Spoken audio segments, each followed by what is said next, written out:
Boa tarde a todos. Vamos iniciar nossa aula de saúde mental, a qual ainda estamos no primeiro slide do primeiro módulo, tá? Nós paramos ontem isso aqui, que era uma máquina de bofetadas que eles utilizavam naquela época, né? Eu creio que para estimular, né? Segundo alguns estudos, para estimular mais o paciente, ou muitas das vezes era mais utilizado para castigar mesmo, né?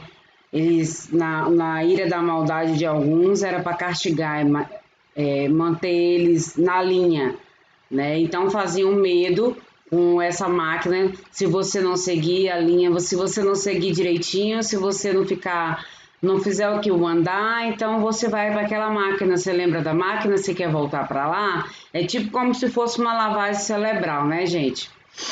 Né? E ninguém gosta de estar sendo esbofeteado. Até quem mesmo tem um pouco de insanidade, ele sente dor, né? Um pouco de sanidade.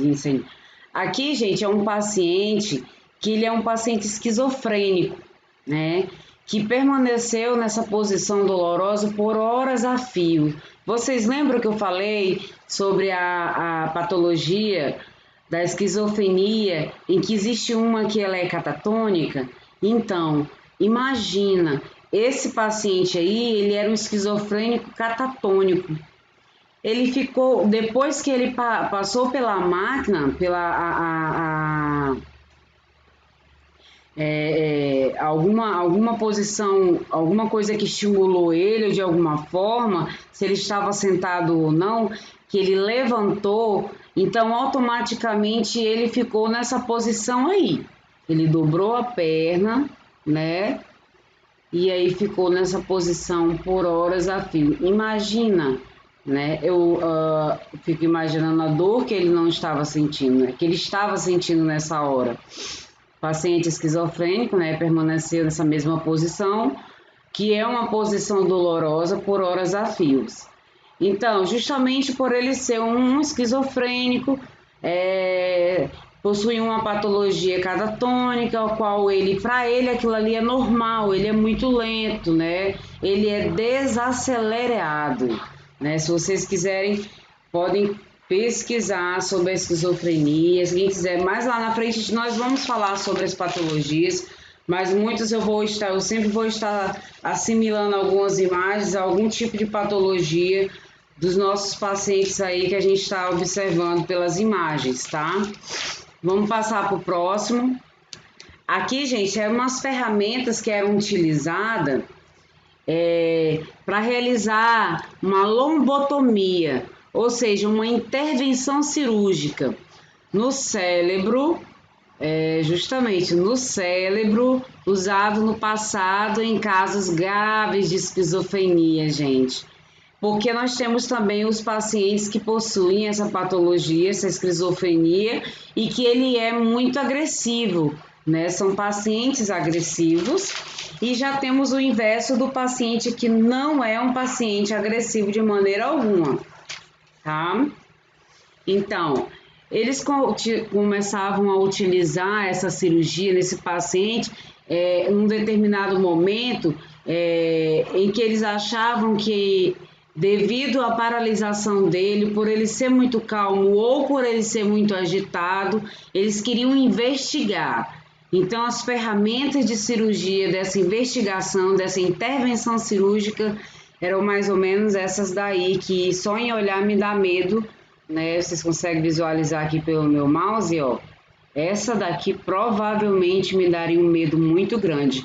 Creio que era introduzido isso daqui no cérebro do paciente e eles faziam estilo roleta, né? Estilo rolete, né? Para poder fazer uma entrada, uma perfuração, perfurar mesmo a região ali craniana do paciente. Com certeza ela é dolorosa, né? Perdão. E eu acho que eles utilizavam anestesia.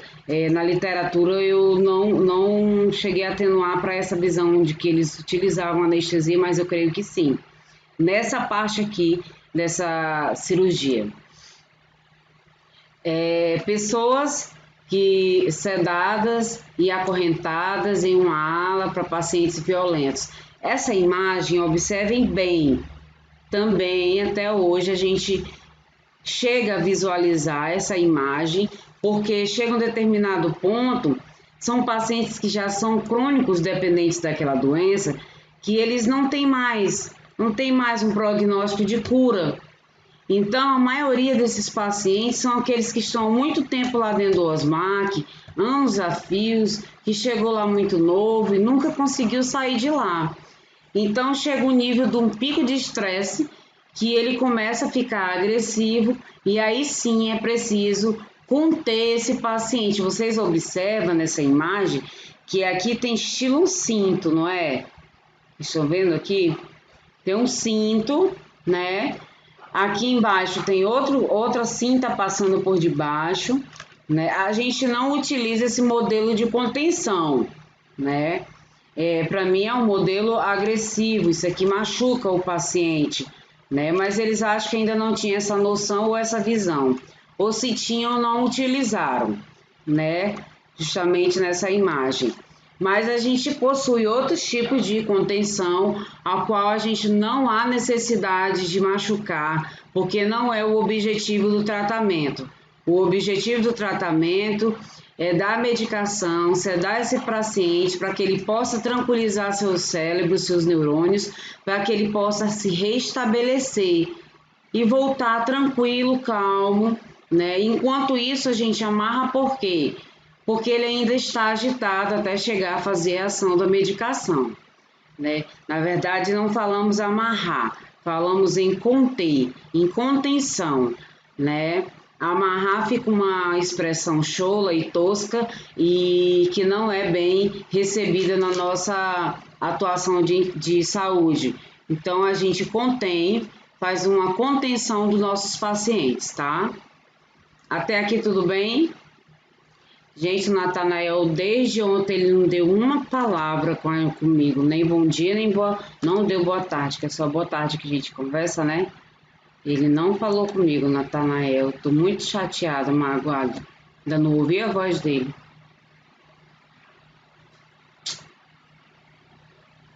Boa tarde, Natanael. Será que ele tá sem fone?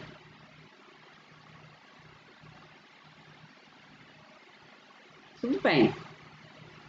Boa tarde, obrigada. Tudo bem com você? Essa Kelly. Ótimo, glória a Deus, muito bem. Eu acho que já dei aula para vocês todos, não já, gente? Via presencial? Já sim, a turma toda? Mas não tá a turma toda aí, não. A turma toda era tipo uns 40 alunos, né? Era 47 por aí. Em Wisna.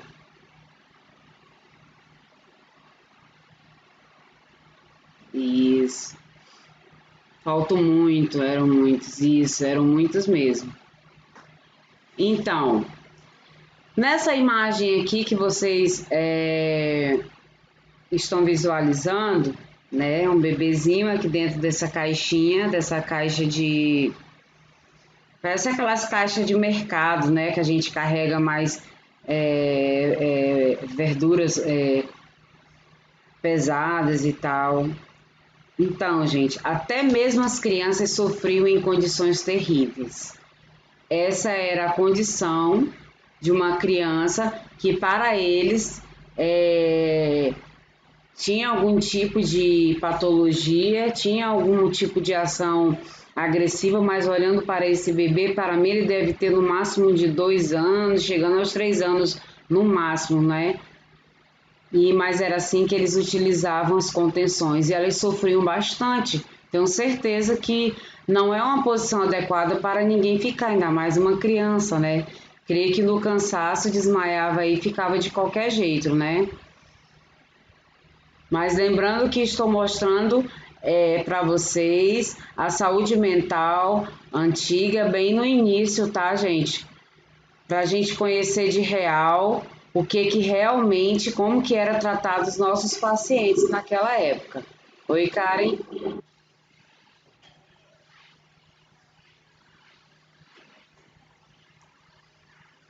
Provavelmente. Até hoje, o Karen, tem muitas crianças que têm o autismo, né? E que as mães, na verdade, não conseguem identificar de maneira nenhuma. Elas só conseguem identificar quando, eu digo porque uma amiga minha, o filho dela desenvolveu autismo e todo dia ela chegava aqui em casa e dizia, Jô, meu filho tá assim, assim, assim. A professora disse que ele é inquieto e que tem hora que ele fica muito parado, muito quieto, chorão, assim, mas no canto dele. Mas também tem hora que ele fica, que ele parece que ele vai derrubar a sala e bate nos colegas, sem ver nem pra quê, senta a mão nos colegas. E aí ela começou a me contar, né? E eu fui investigando. E aí eu disse para ela, olha, eu não sou médica para dar diagnóstico, lógico, para ninguém, mas talvez, eu não tenho certeza, é melhor você procurar um psicólogo para a criança, né? Aí ela disse, mais um psicólogo por quê? Eu digo, por que com psicólogo? Você chega lá, você conta, na escola lá não tem como eles favorecerem um psicólogo ou chamar ela, e ela disse que tentou, não conseguiu, e aí ela já foi logo no posto de saúde. Aí contou para o médico que o médico encaminhou ela para um neurologista. E o neurologista encaminhou ela também para um psicólogo. Então ele ficou fazendo tratamento com o neuro até realizar todos os exames, né, determinar qual era o diagnóstico dele, o prognóstico dele, e ficou durante 1 ano e meio com atendimento com a psicóloga. E aí sim detectado uma presença muito leve da nossa da patologia. Karen, me lembrei, já esqueci,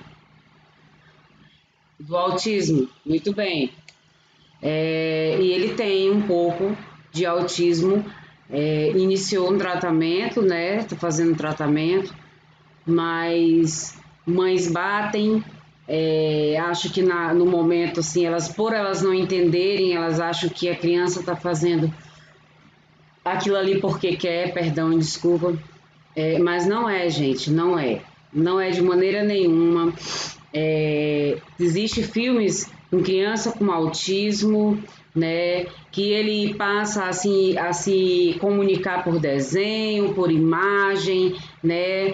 Então, se vocês um dia chegar a presenciar a criança dessa forma, tem uma lida no autismo, no que é o autismo, uma breve leitura, assim para vocês darem ter um pouquinho de entendimento e aumentar mais aí a sua capacidade de entendimento com relação ao autismo. É uma doença do século XXI, não é uma doença que existe há muito tempo, né? Porém, só ela não era bem conhecida, mas agora ela já é bem conhecida e bem esclarecida. Porém, a gente sabe que nas escolas existe aquela famosa entrelinhas, que a gente costuma dizer bullying, né? Tem crianças que faz bullying, tem professoras que faz bullying com crianças, né, que tem autismo, e isso aí é de uma insensatez, assim, que não é aceitável, né? A partir do momento que você passa a saber que aquela criança possui um autismo, muita gente passa a olhar com um olhar diferente. Não, ela é uma criança para mim normal. Eu vou tratar ela como uma criança normal, porém eu vou entender os limites dela, porque as crianças com a patologia de autismo, ela tem uma limitação. É no momento dela. É naquele momento em que ela permite que você faça, ou atue, ou toque nela, né? E aí, gente, passando aquela imagem, deu para clarear, né, Keren? Essa imagem que vocês estão visualizando aí, desses quadradinhos minúsculos aí, ó, os médicos e cientistas, eles realizaram cirurgias na esperança de encontrar uma causa física da doença mental. E estas são parte dos cérebros preservados em cera para serem estudadas, porque naquela época eles não tinham, não era, eles não conheciam ainda essa tecnologia que a gente tem, né, de utilizar o microscópio, essas coisas assim. Então eles tinham outra forma de estudo e aí eles armazenavam esses pedaços de cérebro em cera e identificavam para que ficasse preservado ali na cera. Vocês sabem que a cera preserva, né? Deixasse preservado ali para mais futuro o estudo e tentar entender dentro do corpo humano, dentro da forma física, né, se tinha alguma coisa a ver com relação ao problema neurológico, ao problema mental. E eu creio que eles fizeram isso muito nos pacientes que tinham a esquizofrenia catatônica, né? Por eles perceberem que eles passavam horas e horas daquela maneira, daquela fórmula, daquele jeito. Então, creio que fizeram muito em pacientes esquizofrênicos, com esquizofrenia catatônica. Hoje em dia, naquela época, né, havia muito o que fazer para impedir que os pacientes se machucassem naquela época. Hoje em dia é uma doença do século XXI que poucas as pessoas estão observando dentro de casa, com seus parentes, jovens e adolescentes que estão entrando numa fase, desenvolvendo uma depressão mais aguda, um estresse pós-traumático, em que leva elas a passarem a se cortar de uma maneira, igual vocês estão visualizando essa imagem aí, essa pessoa se cortou várias vezes, como vocês percebem, né? É tanto que quanto mais vai se cortando, vai sarando, mais se cortam, porque elas colocam ali em cima daquele corte, daquele sangue, daquela forma em que ele está realizando, é como se ele estivesse se punindo, como se ele estivesse tentando se curar, tirando a raiva, tirando aquela dor, tirando aquela vontade que ele sente de fazer tal coisa e ele não pode fazer, então ele se automutila, né? Gente, isso hoje em dia é frequente nos nossos jovens, né? Então, assim, se você tiver ou conhecer alguém que faz esse tipo de atos, conversa com essa pessoa para que ela procure uma ajuda psicológica, tá? Ou uma ajuda psiquiátrica, vamos ajudar, vamos conversar, não chegue, nossa, por que você faz isso, nossa, por que você faz aquilo, não vamos julgar, são pacientes com problemas,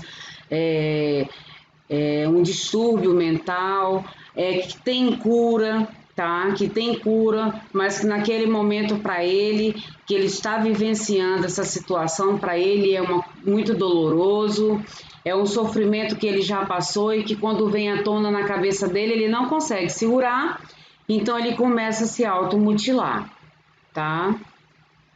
Alguém quer falar alguma coisa com relação a essa imagem? Eliângela, tá presente, Eliângela? Eliângela Souza? Vou anotar seu nome aqui. Seja bem-vinda à aula, Eliângela.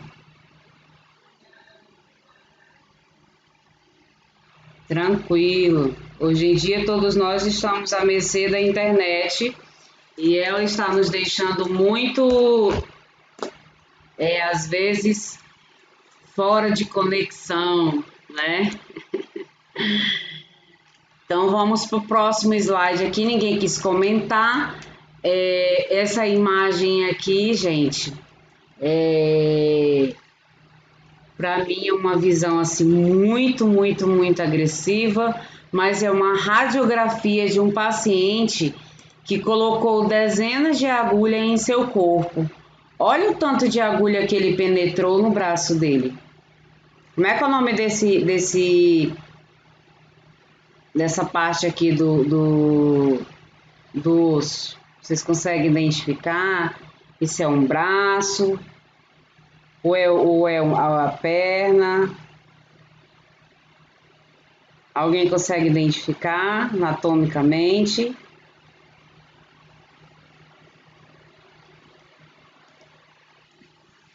É um braço, muito bem, Luísa. É um braço. Gente, isso é muita agulha que ele introduziu aí, não é? Você imagina a dor que essa pessoa estava sentindo, né? Mas ao ato dela fazer tudo isso para ela, era uma forma de conter a angústia que ela estava sentindo, né? Pelo menos é o que os estudos mostram e falam para a gente, né? Era uma forma que eles encontravam de conter aquela tensão raivosa ou aquela tensão chorosa, momentos de choro e de agonia, de espanto, e eles se automutilavam. Uma imagem muito chocante, né? Aqui é um dispositivo usado para impedir que os pacientes do século masculino se masturbassem. Acredite ou não que a prática e iniciativa incentivava a doença mental. Naquela época, eles pensavam que através dessa prática de se masturbar, né, como está escrito aqui, que é uma palavra, não é vulgar, é a palavra certa a ser utilizada, né? Hoje em dia, para ficar mais chique, no termo se utiliza se tocar, né, de uma forma mais profunda. Mas aqui, na verdade, o homem mesmo realizava muita masturbação, pacientes doentes mentais. E aí eles utilizavam esse dispositivo, colocavam nele para conter, para evitar que ele ficasse realizando essa prática, porque eles achavam que aí fazia com que ele incentivava mais a doença e ele ia cada vez mais piorando. E hoje a gente sabe que não é verdade, né? Que isso nunca foi verdade, que ao ele realizar esse tipo de procedimento, ele estaria agredindo mais a sua doença. Não, de maneira nenhuma, tá? Até hoje, quando vocês forem visitar o Osmac, se vocês forem oportunizados de ficar na ala masculina, vocês podem até chegar a visualizar algum deles se tocando, algum deles com o membro endurecido, alguns por causa da medicação, que a medicação aumenta o libido desse paciente e faz com que esse paciente com o libido alterado ele comece a sentir a necessidade, o homem em si enrijece o pênis sem precisar tocar nele, né? Isso é normal e característico de qualquer homem normal, fisiologicamente. Se ele sentir, pelo pensamento dele, pela mente dele, ele consegue enrijecer, ele não precisa tocar no membro, né? Então, através das medicações, elas causam esse tipo de alteração desses pacientes até hoje, né? E aí, até eles andam, então ficam para cima e para baixo na ala, andando como se aquilo ali é uma coisa normal.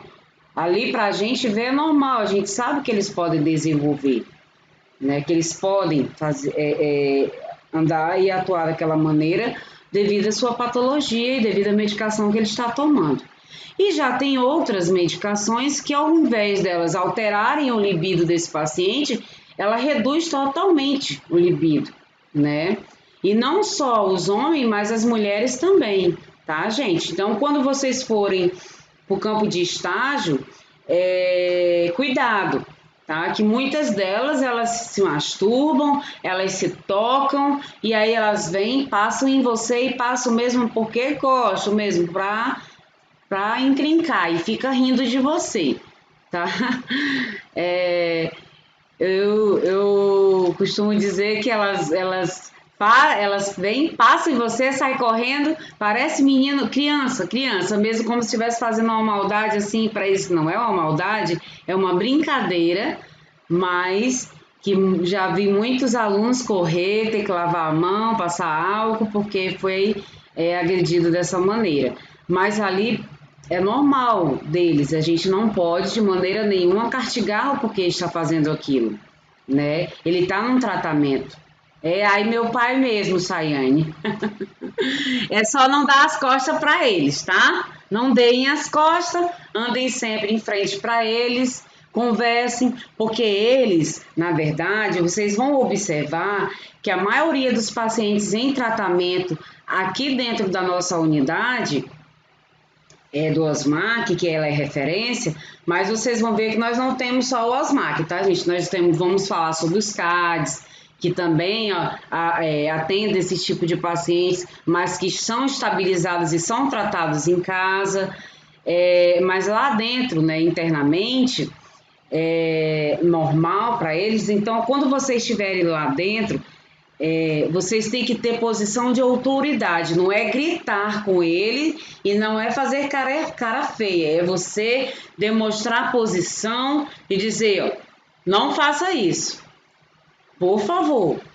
Aí você conversa, você mostra para ele que não, porque aí com a sua autoridade, com a forma como você mostra para ele que você não tem medo dele, ele não vai vir com gracinha para você. Todos eles, tá? É tanto que a ala masculina hoje em dia só fica com os enfermeiros do sexo masculino. E a ala feminina só fica com os técnicos de enfermeiro da ala feminina. Antigamente era tudo muito misturado, né? Tanto que vocês viram nos slides passados que chegavam a ter contato entre eles, né, homens e mulheres, e ali muitas delas engravidavam, justamente por ter esse contato e não serem separados. Perdão. Até aqui tudo bem? Ninguém vai me fazer uma pergunta com relação a esse dispositivo? Mata uma água, tá? Pergunta, Luísna.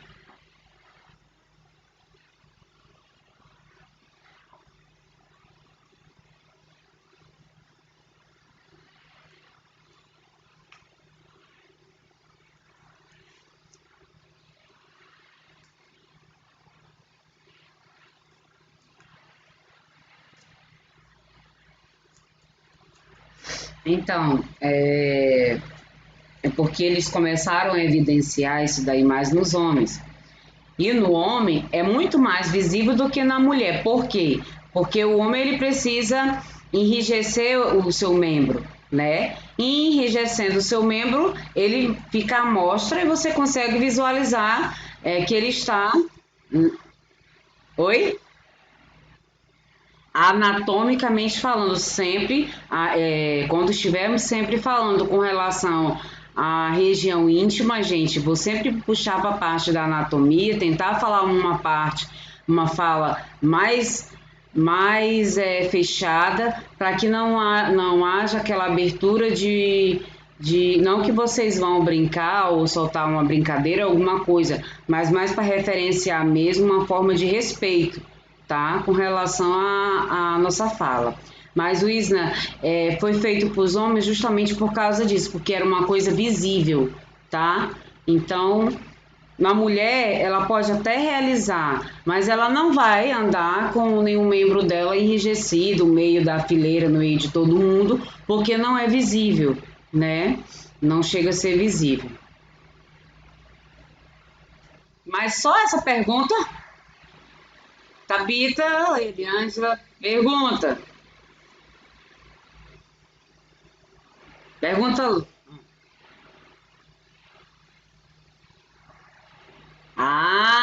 chegaram na minha pergunta. Tá vendo esses furinhos aí, esses orifícios? Hum, é isso aí mesmo. Eles urinavam por aí. E aí, mais embaixo, onde ficava a região do saco escrotal, né? Também tem alguns furinhos, justamente para entrar a ventilação, né? Tinha que ter uma ventilação. Tinha que se. Ah, com certeza. Mas todos eles têm um momento da limpeza, né? Do banho. Todos eles têm o momento da limpeza e do banho. Mas, tipo, é, ele não tirava, a não ser que fosse para realizar, ou ele chegasse, né, expressasse que queria mesmo fazer xixi, né, e aí sim, talvez eles tiravam, mas não, senão eles ficavam e era só no banho que era retirado, lavado e recolocado de novo, tá, gente?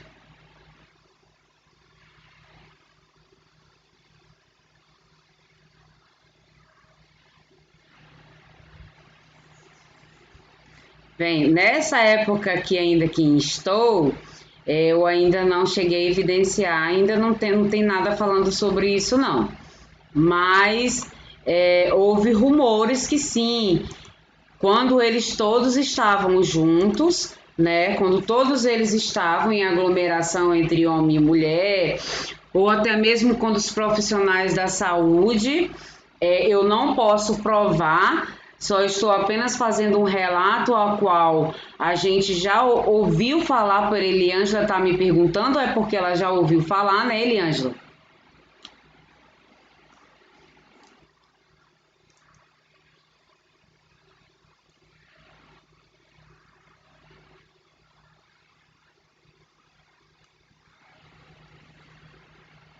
Então, justamente.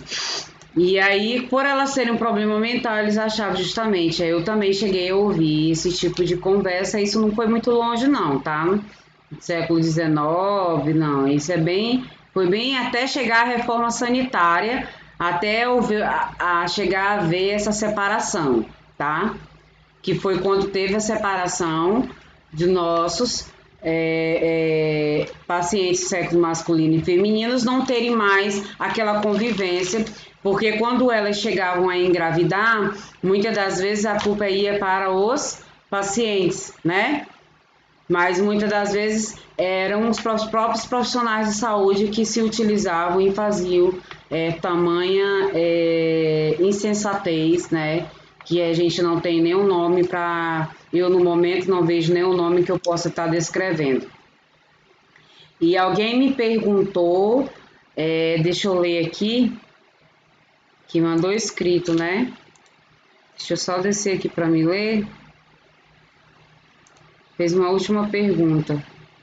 A Keiliane, como era feito para esses pacientes não retirar esses objetos? Eram cordas ou correntes que segurava ou ele era só encaixado mesmo?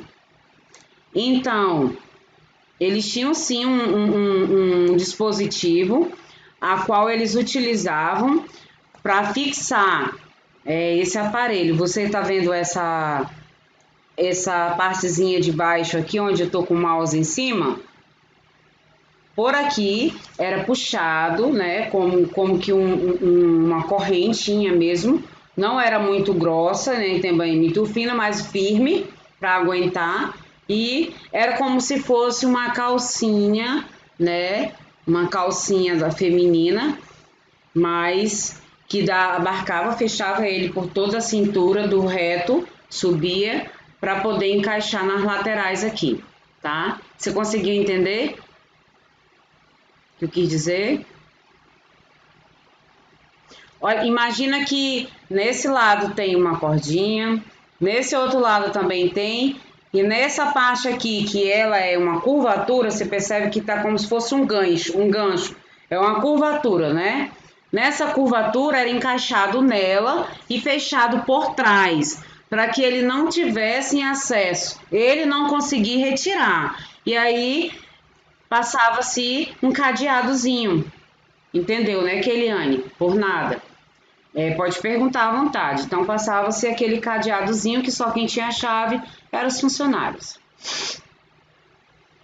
Outra imagem muito grotesca, né? Os doentes mentais lá, olha, porque nós estamos ainda no século 17, né? E eram forçados a usar máscara como estas naquela época. Algum deles utilizava esse tipo de máscara. O objetivo qual era? Era manter aqueles pacientes muito mais agressivos e violentos contido.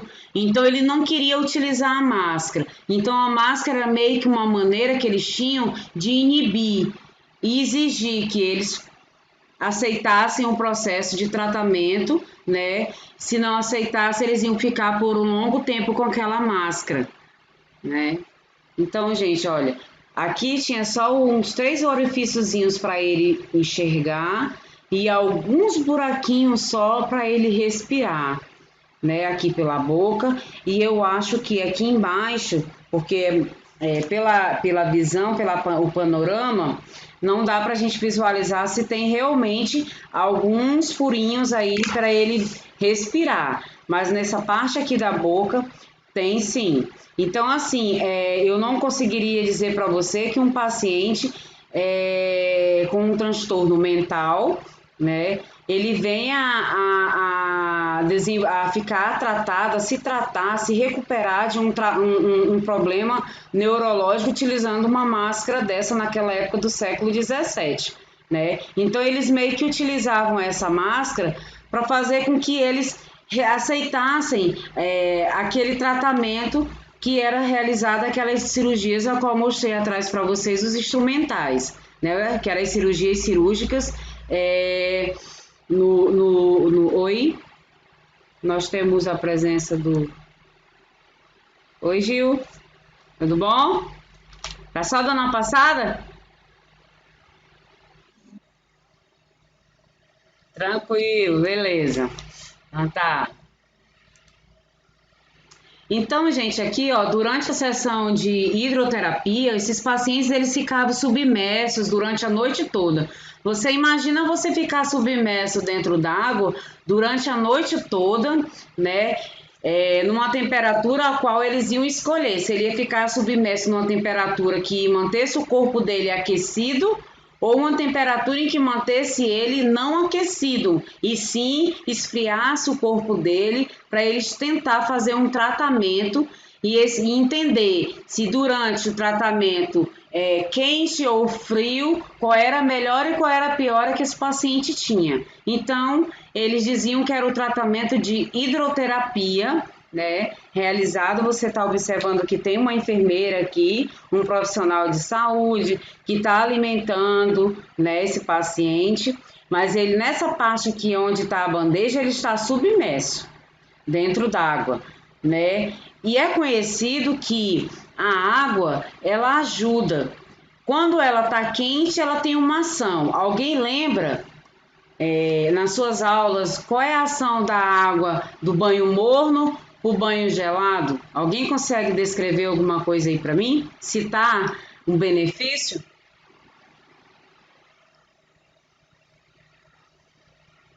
E quando faz a vasoconstrição?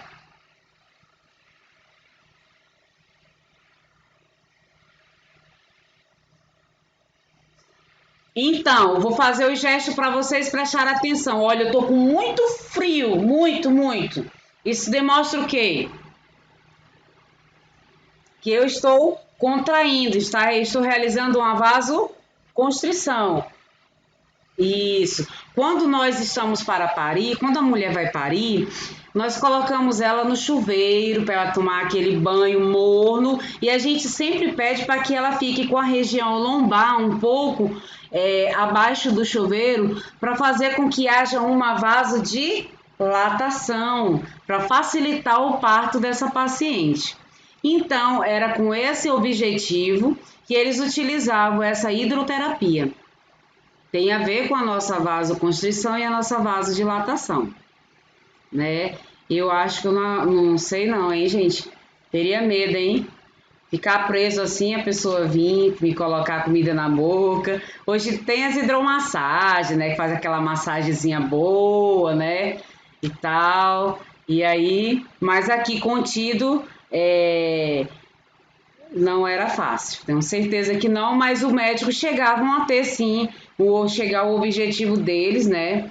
Que era esse tratamento. Então, ele identificava se esse paciente tinha uma melhora durante o banho morno, submerso a esse banho morno, ou se ele melhorava o tratamento dele quando ele estava submerso num banho gelado. Tá? Vamos passar para a próxima figura. Nessa figura aqui, tem um retrato de um paciente que mostra como eles eram tratados, né? Essa imagem aqui, eu tô voltando? Não. Como que eles eram tratados naquela época? Ó, lembrando que nós estamos ainda no século XVII, tá, gente? Esse paciente, ele tá assim muito, ele tem várias cordinhas. Se você olhar bem, você consegue evidenciar aqui pelo meu mouse, ó, que tem várias cordinhas amarrando ele, vocês estão vendo? Era como se fosse um tipo de contenção, de mobilização, porque tem muitos pacientes que têm algum tipo de transtorno mental, a qual ele não fica quieto em canto nenhum, ele fica para lá e para cá, ele anda para um lado, ele anda para o outro, ele vai e vem, ele conversa sozinho, é uma forma dele demonstrar a ação da patologia dele, como que ele está desenvolvendo, como que ele está levando, como que ele está sentindo naquele momento. Então, quando ele começa a se agitar, começa a se acelerar, e aí a gente percebe que ele pode chegar a ter aí uma descompensação e ter vamos falar no verbo bem popular, um ataque, né, ou de agressividade, por exemplo, então eles começavam a realizar esse tipo de contenções pequenas ao paciente e ao invés dele andar muito rápido, aceleradamente, ele ia começar a andar em passos bem leves, né?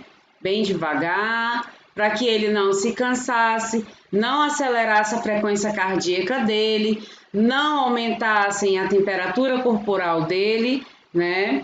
Tudo isso tem a ver, tá, gente? Alguma pergunta aqui? Não? Passarei adiante. Ó, esse aqui é o Dr. Fleming.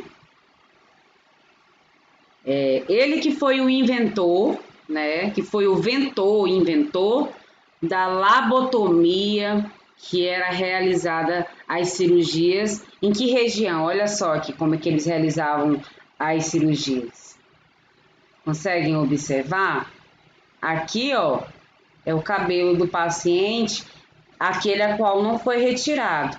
Digamos que a frente toda foi rapada, foi tirada esses cabelos, né, para ter o acesso à cirurgia, a essa abertura desse crânio, e a parte de trás não retiraram, permaneceram com toda essa cabeleira aqui escura, né, que está tendo contato, né, com a cirurgia do paciente, né, que tinha contato com a cirurgia. Então, ele, na verdade, ele estava realizando estudos nesses pacientes, né? Então, a gente pode se dizer que tínhamos muitos pacientes que eram cobaia para aprendizado de alguns médicos naquela época, no século XIX, e foram cobaias, né? Para que eles chegassem a aprender, a entender por que desenvolvia tal patologia, tal doença psicológica naquele paciente. Uma imagem bem agressiva, né, gente? Todo mundo calou, não vão dormir. Não vão dormir. Qualquer coisa, tome um cafezinho para dar aquela alertada. Se eu tiver muito acelerada, falando muito rápido, vocês já me conhecem, pede para mim diminuir um pouco, tá? E a gente vai aos poucos falando um pouco mais devagar. Aqui, gente, é um paciente, vocês observam que é um senhor já bem de idade, né? Pela visão dele, pela fisionomia dele aí no rosto. paciente no século já XIX, em uma cadeira de retenção. Vocês lembram lá no início, uma cadeira que eu mostrei? Vou lá buscar ela para mostrar de novo para vocês essa cadeira.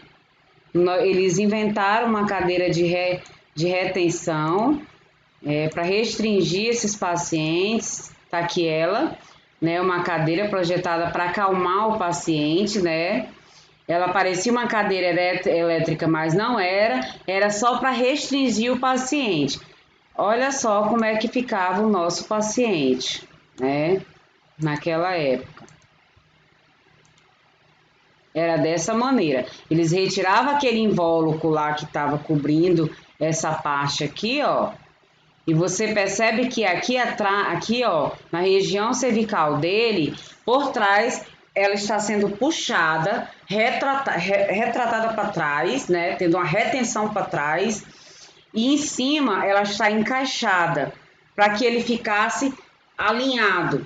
É como se fosse um alinhamento do paciente dentro dessa cadeira. Uma retenção para que ele ficasse de uma maneira só, né? Eu não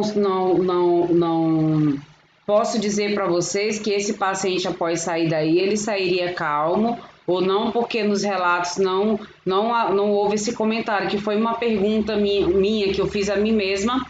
Será que sairia um calmo daqui?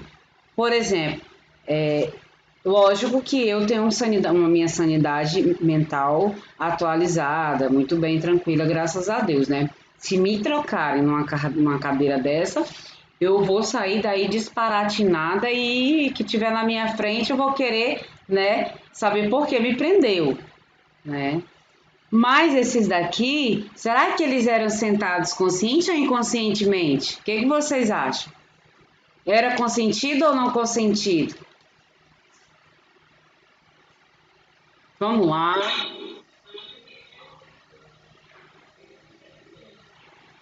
Mais alguém? Mais alguém? Na foto, vocês estão vendo se ele está agitado? Está aparentando que ele está agitado? A gente consegue descrever pela fisionomia. É só olhar e prestar mais atenção um pouco. Ele parece apático, em choque, muito bem. Mas ele não está esboçando de maneira, mesmo sendo uma foto, lógico, que a gente sabe que automaticamente quando você bate, ela para ali, você não se move mais, né? Mas mesmo através dessa foto, você consegue evidenciar que ele não está lutando contra essa cadeira, né? Ele simplesmente estagnou ali. E esse era o objetivo da cadeira. Esse era o objetivo dela, reter, conter, acalmar aqueles pacientes agitados, tá?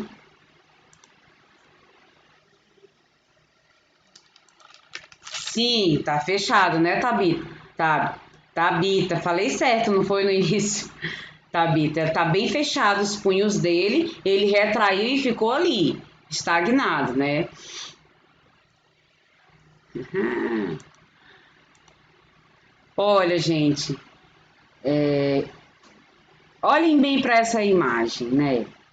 Uma mão para fora, você consegue olhar o olhinho dele bem aqui, olha, pelo mouse estou mostrando, ó. Aqui o olhinho dele, né? Esticando a mão.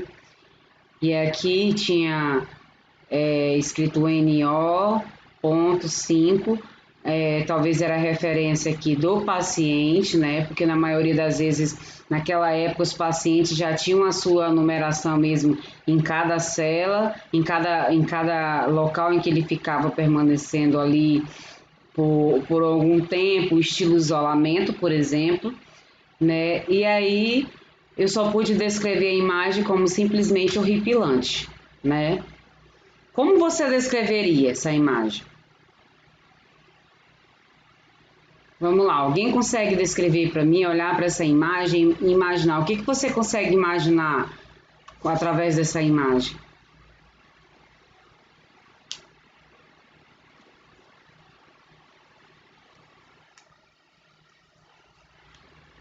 Você imaginaria um pedido de socorro? Muito bem. Quem mais, gente? O que mais que você acha que essa imagem consegue transmitir para a gente? Transmite angústia. Vamos lá. Mateus quer dizer alguma coisa? Não, Mateus não. Natanael, você quer comentar? O que você acha dessa imagem, Natanael? A Chayane, um pedido de socorro. Tristeza, Keiliane. Desprezo. Olha, gente, tudo isso que vocês citaram e comentaram pela visão de vocês, bem assustador, né? O Natanael escreveu. Aí é um paciente que está totalmente trancafiado, né? A gente não consegue dizer se ele estava, porque na imagem a qual eu retirei, da biografia que eu tirei, ele não relatava muito se ele estava agressivo.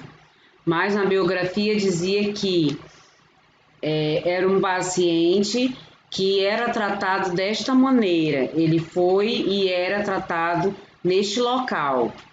Porque quando ele não era um paciente sociável, associável, associativo, ele não participava da sociedade a qual ele estava inserido, junto com aqueles outros pacientes que ali se encontrava. Quando deixava ele livre com os outros, de uma certa maneira, ele começava a ficar muito agressivo, ele batia em todos e ele era incontrolável, né?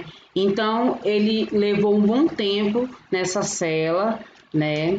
Mas ele sempre esticava a mão, né? E não falava, ele só esticava a mão. Essa mão aí era sempre a que ele esticava, mas ele não emitia sons, não pedia por favor, não gritava, não falava, era só desta maneira, tá? E aí, mas quando ele ficava solto, ele demonstrava outro tipo de personalidade. Vocês estão tentando me entender? Vocês estão conseguindo compreender o que eu estou tentando transmitir? Alguém está conseguindo entender? Quando ele está trancafiado, ele não fala, ele só emite os movimentos.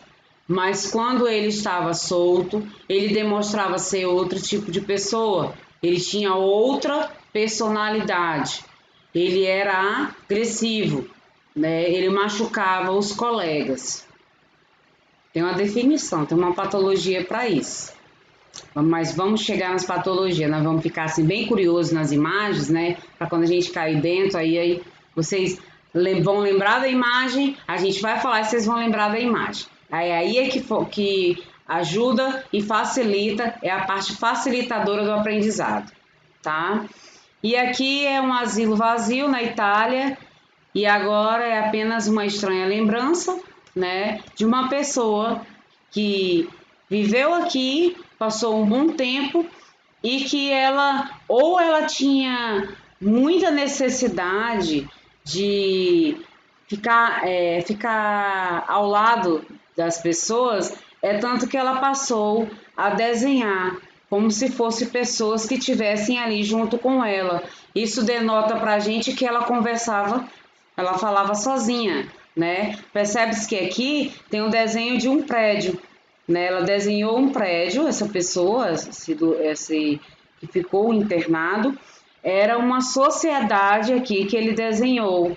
E como se ele estivesse tentando se inserir dentro dessa sociedade. É a imagem que ele denota para a gente, né? Alguém mais teria uma outra visão, fora a minha? O que você acharia que é? Na minha visão, é dessa forma. Na visão de vocês, o que vocês acham que representa essas pessoas que ele desenhou, esse prédio, bem ao lado da cama dele? A família dele, a que Eliane escreveu. Quem mais?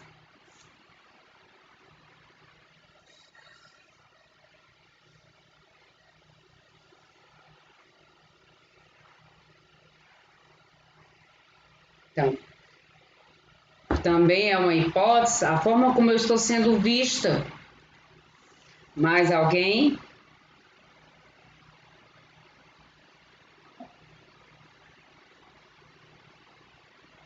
Mais alguém queria expressar aquilo que você até aqui consegue falar, consegue tentar imaginar o que poderia ser? A Wisana já disse, a outra colega também. Gostaria de participar? Não? Então vamos lá, passar para o nosso próximo slide.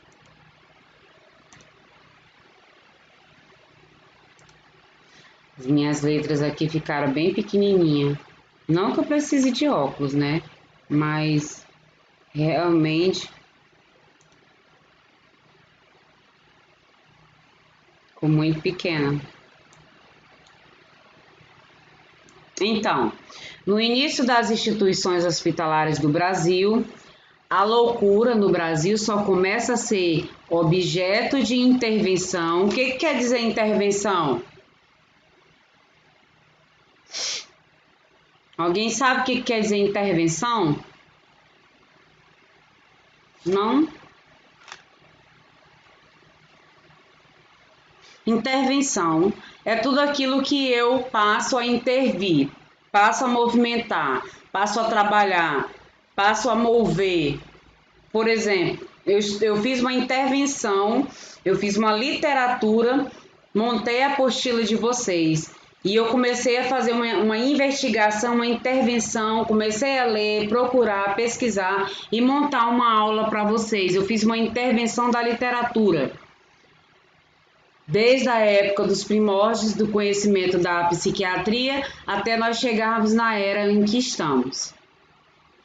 Intervenção aqui, ela se dá num objeto que o Estado, a partir da chegada da família real, foi daí que eles iniciaram essa intervenção da loucura no Brasil. Então, muitas mudanças ocorreram no período que segue, exigindo um controle efetivo sobre o crescimento da sociedade. Desta forma, a medicina enquanto mecanismo reordenador, porque naquela época ela só tinha um mecanismo de reordenador, ela não tratava, né? Ela tentava reordenar, ela tentava conciliar dentro da sociedade com relação a um tratamento. Então, como que era? Reordenar essas pessoas do social para desenhar um projeto do qual emerge a psiquiatria brasileira. O tratamento oferecido à loucura era de péssima qualidade, já se imaginava, né? Se no início, no século XVII, já vinha sendo de péssima qualidade, aqui no século XIX não seria diferente. Os doentes mentais ficavam sob a responsabilidade das santas casas de misericórdia, sendo abrigados em porões. O atendimento oferecido não incluía cuidados médicos, visto que a principal finalidade era fornecer abrigo, fornecer alimento e cuidados religiosos aos alienados. Era necessário reestruturar o atendimento prestado a essas pessoas, não era, gente? Aqui carecia de uma grande visão humanitária. Mais cedo eu estava ministrando a aula sobre a história da Florence Nightingale, a história da enfermagem, e eu meio que até me emocionei porque ela demonstrou para a gente uma forma de humanização que muitos, a gente vê muita gente falando, eu sou um técnico de enfermagem humanizado, eu me formei para me cuidar dos meus pacientes com amor, por amor eu estou aqui. Existe uma grande diferença nessas expressões, em que as pessoas, nesse sentido aí, se tornam até alienados, né?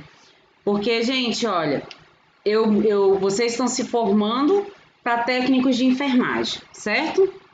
Vocês vão formar e aí vocês vão fazer o currículo de vocês, vão receber, né, o certificado, vão fazer o currículo e vão procurar um emprego dentro da área da profissão de vocês, que é a enfermagem, mas vocês aprenderam que a nossa enfermagem, a nossa saúde, ela foi criada através de uma percussora, de uma mulher que até os 90 anos de idade, ela só parou quando ela morreu. Ela morreu aos 90 anos de idade e esse ano nós fizemos 200 anos, né? Ela completaria 200 anos, Florence Nightingale, da enfermagem. Então, assim, ela cuidou e tratou de muitas pessoas e ela era humanitária. Então, para ela começar a cuidar dessas pessoas, ela começou a realizar essa parte aqui que está dizendo aqui embaixo. Ela levava as pessoas para sua casa, ela tratava deles lá. Pessoas que não tinham onde ficar, que não tinham abrigo, que não tinham moradia, que estavam doentes, que estavam na rua. Ela levava para casa, ela tratava, ela dava de comer e tudo. Depois ela conseguia encaminhar aquelas pessoas para um local em que elas fossem dar continuidade àquele tratamento. E tudo isso saiu da memória dela, tudo isso saiu da cabeça dela. É tanto que fala que Florence tinha um ponto muito positivo porque ela tinha um conhecimento incomum. Ela era dotada de conhecimentos incomuns, né? Ela era muito religiosa e também muito sábia, e é tanto que ela adorava matemática, que foi um dos cursos a qual ela cursou, a matemática. Então, assim, o que eu estou tentando dizer para vocês, já vinha de lá, né? Então, esses pacientes, eles estavam precisando de um atendimento o quê? Médico, mas eles não tinham condições, eles não estavam dando esse atendimento médico. Mas para eles, naquele momento, fornecer o abrigo, o alimento e a conversa religiosa, conversar com eles, tentar ouvir eles de uma certa forma, eles estavam prestando atendimento. Mas era necessário que esse atendimento fosse reestruturado e que eles passassem a ter um verdadeiro atendimento que eles mereciam, não é? Porque eles eram tratados dentro de um porão, gente. Alguém consegue imaginar como que é um porão? Sim, né? Todos conseguem imaginar como que é um porão. Um porão é todo fechado. Tem pouca circulação, né? E aí, eu imagino que o medo prevalecia naquele local, constantemente, né? Em 1830, a Sociedade de Medicina do Rio de Janeiro, ela realizou um diagnóstico da situação dos loucos na cidade, sendo assim, os loucos passaram a ser reconhecidos como doentes mentais e, como tal, mereciam um espaço próprio para o seu tratamento. Olha lá em 1830, tá? Foi reconhecido, tá? Como os loucos dentro da cidade, e aí eles tinham que ter um lugar próprio para ser tratados. Eles tinham que sair de dentro do porão onde eles estavam recebendo aquele atendimento e sim serem reconhecidos como pessoas doentes mentais e, como tal, iam merecer um espaço próprio para esse tratamento e recuperação. Passou-se aí sim a adentrar o tratamento da medicina. Assim, a medicina reivindicava os espaços para tratar o doente mental e solicitava a abertura de instituições específicas para essas clientelas, como o lema, tá? E qual era o lema nessa época? Os loucos, o hospício. Aos loucos, o hospício. Isso significa o que para você? O que vocês entendem? Olha, aos loucos, o hospício. Eles estavam reivindicando o que aqui, ó? O que eles estavam reivindicando?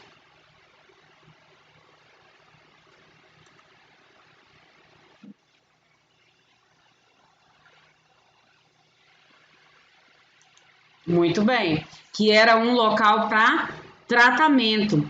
Então, o lema deles, para eles conseguirem esse hospital, esses médicos, eles criaram um lema, eles criaram um banner.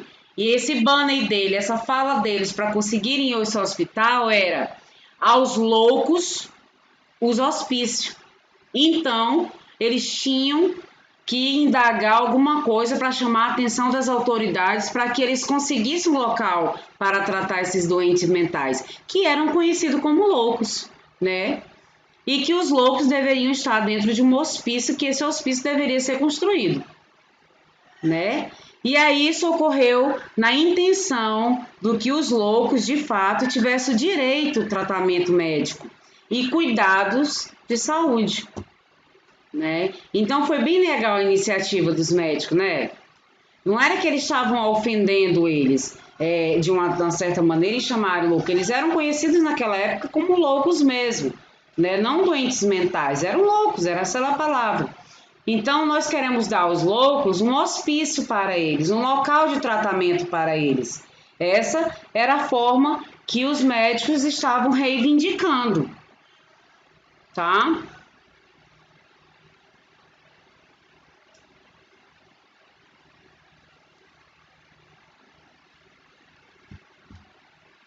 Gente, vocês estão me ouvindo? Estão conseguindo me visualizar? Oi, estão me ouvindo?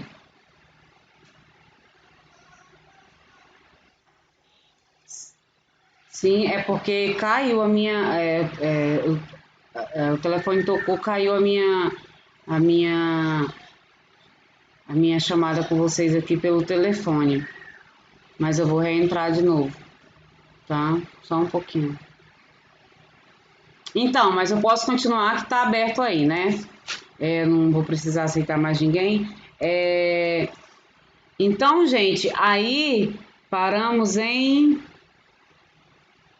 na intenção de expor uma posição crítica da classe média e entendendo a clausura como forma de tratamento, foi iniciado a luta pela abertura desses hospitais psiquiátricos.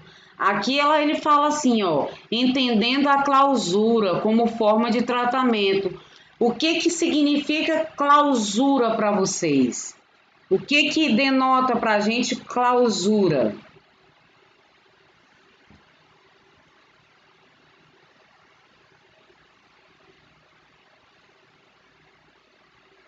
Alguém consegue?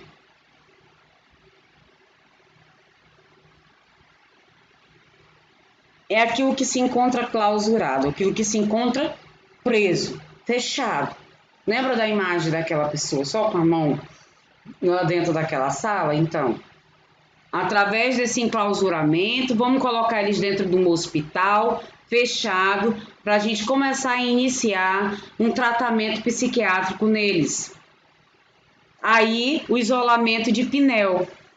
Foi quando chegou a alternativa do isolamento de Pinel, ainda permanecia em.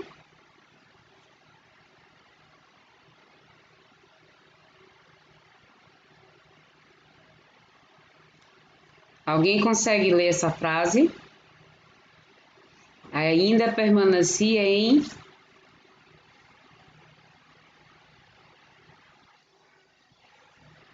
As duas de uma vez?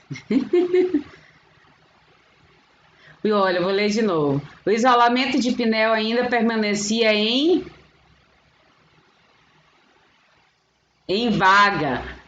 É porque eu... É só brincadeirinha com vocês, gente. Aqui era um A, tá?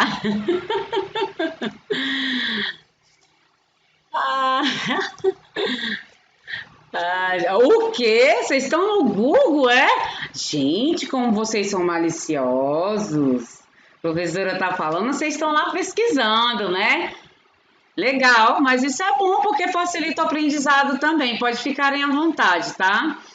Sendo compreendido como uma boa e adequada terapêutica. Gente, olha, esse isolamento de Pinel, a gente via lá como uma boa alternativa adequada para que esse paciente tivesse uma terapêutica intensiva, porque ele está enclausurado, ele está preso ali, dependentemente apenas dos profissionais de saúde e dos médicos, né? E este movimento pela criação dessas instituições específicas para doentes mentais resultou na instalação do primeiro hospital psiquiátrico brasileiro, E este primeiro hospital psiquiátrico brasileiro, ele foi inaugurado em 1852 durante o segundo reinado. Lembra que no primeiro reinado, quando veio para cá, eles começaram a ter uma atenção a essas pessoas que tinham problemas mentais, né, que estavam sendo tratados em porões. Mas já com o segundo reinado foi que eles conseguiram criar o primeiro hospital brasileiro em 1852, já dentro do segundo reinado, denominado um Hospital de Alienados Pedro I. Quem foi Dom Pedro? Alguém lembra? Pedro I, quem foi o Dom Pedro? Dom Pedro I, né? Foi o nosso rei no segundo reinado aqui, denominado Hospital Alienado Dom Pedro I, no Rio de Janeiro. Posteriormente, por seu grande porte e pelas decorações de luxo que possuía, ficou conhecido como Palácio dos Loucos, porque eles criaram uma estrutura em que eles começaram a observar que era uma estrutura muito bonita, muito decorativa, muito luxuosa, né? E tinha muita coisa ali que denotava grandioso demais, né? Muito luxo, chamava atenção. Então eles passaram a chamar de Palácio dos Loucos.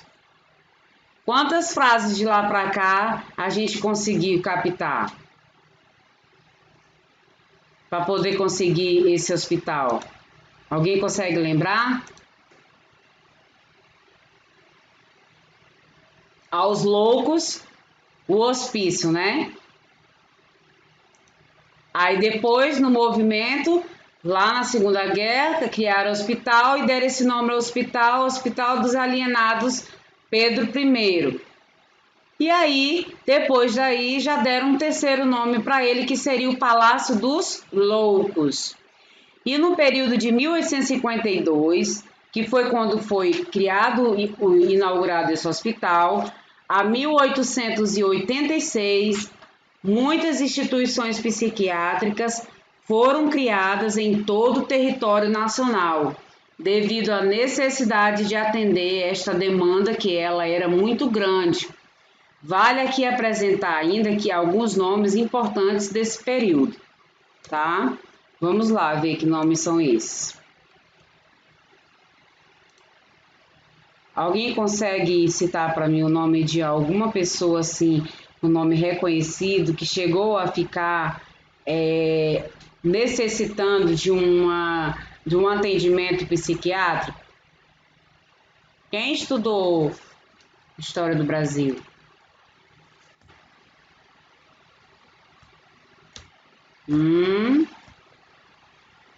Lisna. Alguém? Todo mundo estudou, né? Mas alguém lembra? Não? Que tal vocês me dizerem amanhã? Pesquisar e me dizerem amanhã. Participarem comigo amanhã. Então vamos para os próximos slides.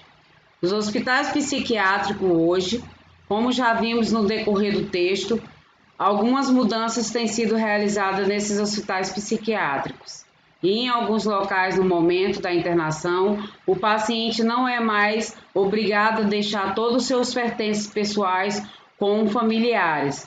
Ele pode permanecer com aqueles que não lhe representam risco de vida, como um relógio, pulseira, brinco, as próprias roupas, visto que em muitos lugares não se utiliza mais uniforme. Outra mudança observada em alguns locais é a convivência entre homens e mulheres. As alas são separadas, mas há espaço em comuns em ambos os sexos. Isso favorece o seu conhecimento enquanto homem ou mulher, permitindo relacionarem-se entre si. Aqui, quando ele fala que há uma ala separada,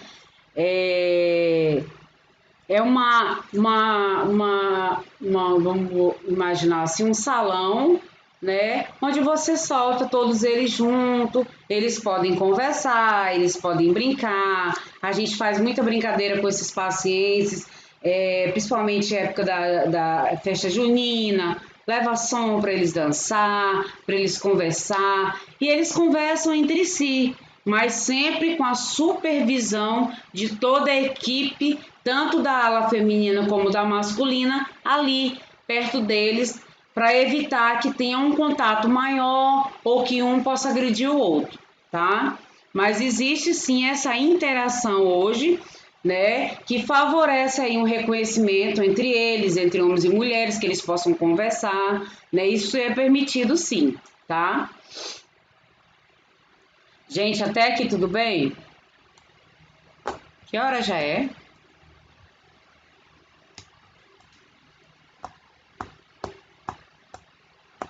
Nós é até 17, né? É 4h53. Só esse, vamos só mais nesse slide aqui, nesse que ele é um pouco mais extenso, mas também é mais leitura.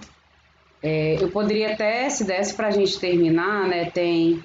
A gente já vai estar terminando, vai entrar desencadeamento de ideias. Então, reconhecer-se a formação da instituição hospitalar, mas no ponto mais crítico do tratamento, o hospital não apresentou nenhuma mudança ou avanço.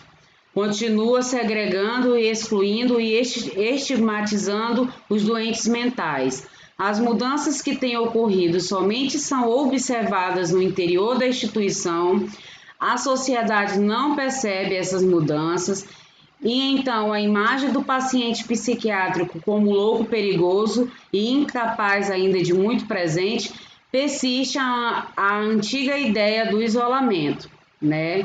Por não haver um controle, eles ainda persistem com essa ideia de que só o isolamento vai fazer com que trate esses pacientes e muitos deles têm a ideia de que eles não devem de maneira nenhuma serem liberados a ter um tratamento domiciliar, se eles tiverem família. Não há ações efetivas no hospital psiquiátricos de reinserção na sociedade, de retorno do paciente ao seu meio familiar e social. Tanto isso é verdade que o número de reinternações é muito elevado e afirmando ineficiência deste modelo excludente. Significa que esse tratamento ao qual eles estão expondo, de tratar e mandar para casa esse paciente, lembra que no início, ontem da aula, eu comentei que o tratamento hoje se faz assim: só fica internado aqueles que não têm mesmo para onde ir. Os outros não, eles entram o tratamento farmacológico, você leva de 15 a 20 dias para esse tratamento começar a ter uma efetividade, e ali depois de um mês e pouquinho, se o médico achar conveniente, ele já pode estar liberando esse paciente para retornar à sociedade e continuar tomando seus medicamentos. Mas acontece muita reincidência, muito retorno desses mesmos pacientes. Então, para a gente, esse modelo, ele é excludente, ele demonstra para a gente que ele não é favorável, né? Não está tendo um tratamento mesmo eficaz. Chegando ao momento de repensar essa prática de não ver o paciente como o autor principal e, por isso, não valorizar enquanto beneficiário do sistema. Gente, as ações desenvolvidas devem atender sempre à necessidade do paciente e não ser aquelas que a equipe e a sociedade e as instituições determinam que sejam importantes e suficientes. Vou ler de novo. As ações desenvolvidas devem atender às necessidades do paciente.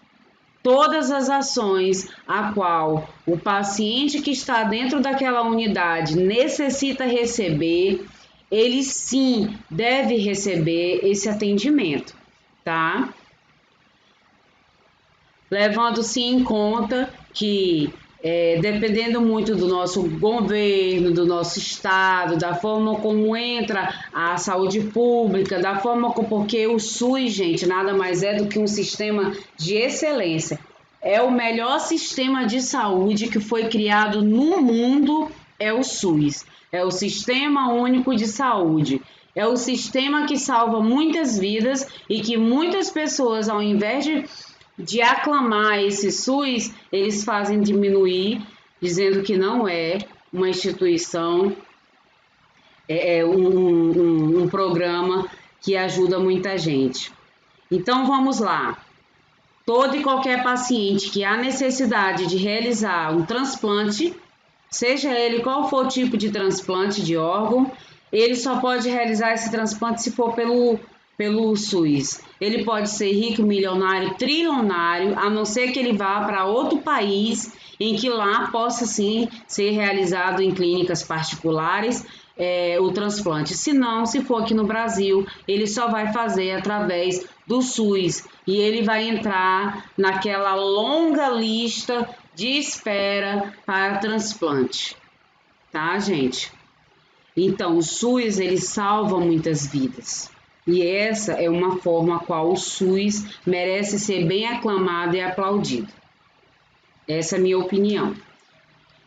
E aqui, o nosso encadeamento de ideias, quando nós vamos pensar, vamos ter aquela ideia e se imaginar sobre a nossa aula, vamos fazer uma retrospectiva de toda a nossa aula que tivemos, de todo o aprendizado que a gente teve até aqui, né? E chegar a uma conclusão, que aí eu quero que vocês respondam para mim. Essas duas perguntinhas eu nem enumerei, eu só coloquei aqui para vocês. Para você, o que é a saúde mental? Para o seu entendimento, o que você entende como saúde mental? E, no seu ponto de vista, descreva com suas palavras como era vista as pessoas que passavam por transtornos mentais no início dos primeiros hospitais psiquiátricos. Faça uma retrospectiva da aula de hoje e uma resenha.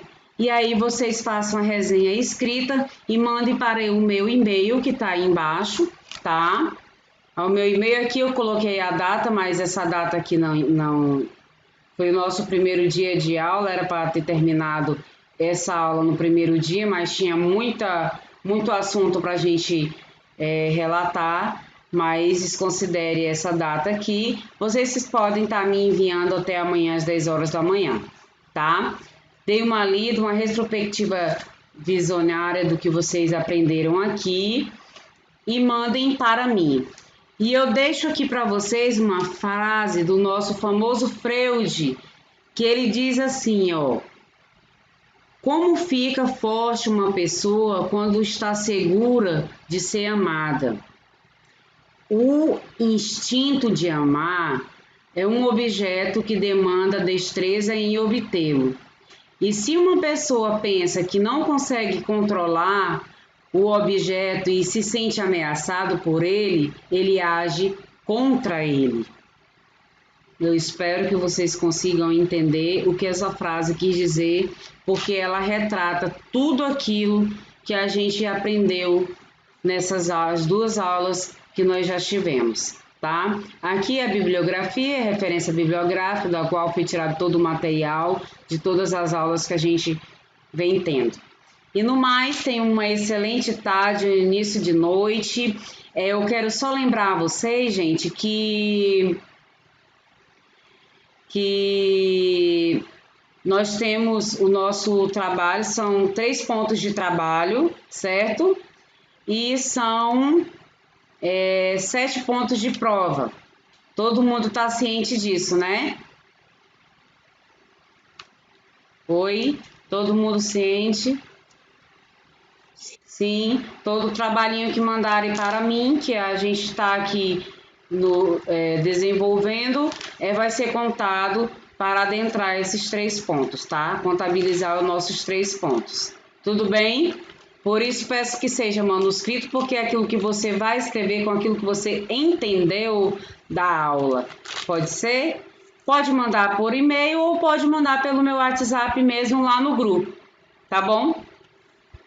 Uma boa tarde e início de noite para todos vocês. Fiquem com Deus.